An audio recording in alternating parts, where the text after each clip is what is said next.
Retro Gamer Girl here, and today I wanted to show a video of the pickups that I've come across in this past week.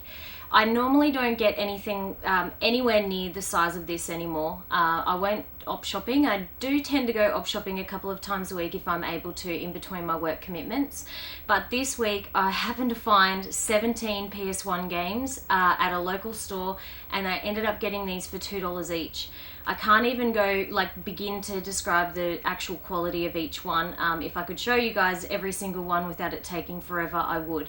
Now you're probably wondering why I've got these in two piles. This pile is the one that I actually have the games currently. So what I tend to do is go through the ones that I've got and switch them out for better quality, or if they've got the manuals and not cracked cases and stuff like that.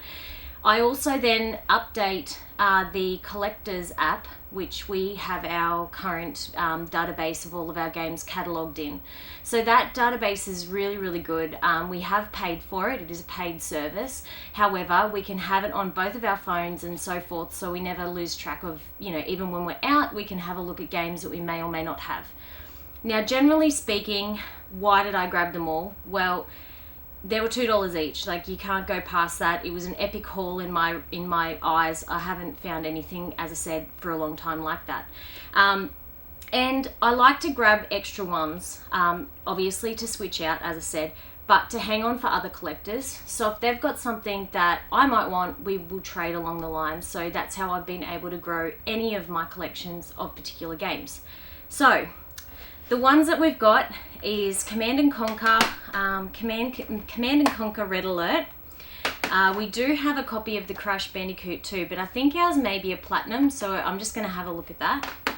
Formula 1, it's a platinum.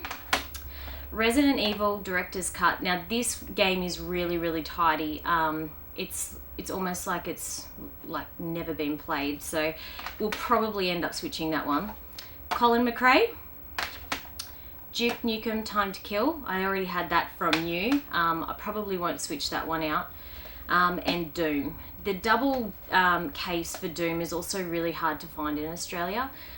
So whether or not I just end up keeping this game for nostalgia, but yeah, it's a pretty good game and hard to come by, especially in this condition.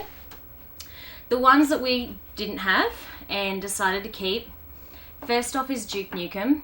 This particular release is hard to find in Australia, and back in the day I actually preferred this on the N64, so it wasn't a game that I particularly wanted to ever get on the PS1. I do have A Time to Kill and also Land of the Babes, which I really do love because I'm a huge Duke Nukem fan. So having this is, finding this for $2 is, I'm over the moon, and it is really good condition.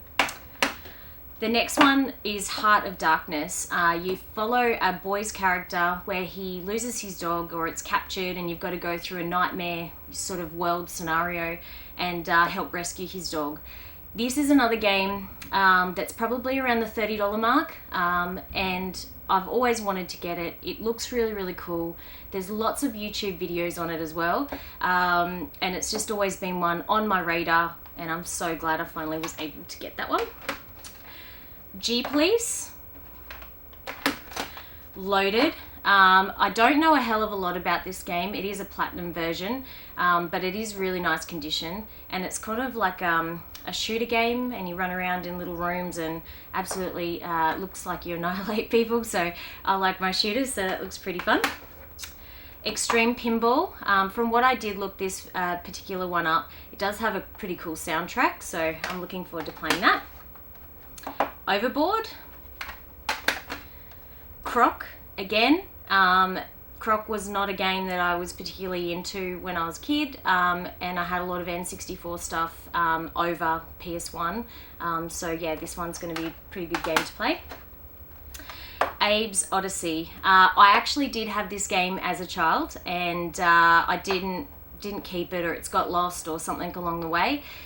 This version this copy of the game out of all of them is the only one that's missing its manual, but the disc is in very good condition. And another game that's getting a little bit pricey, so I'm really happy that we were able to get this one.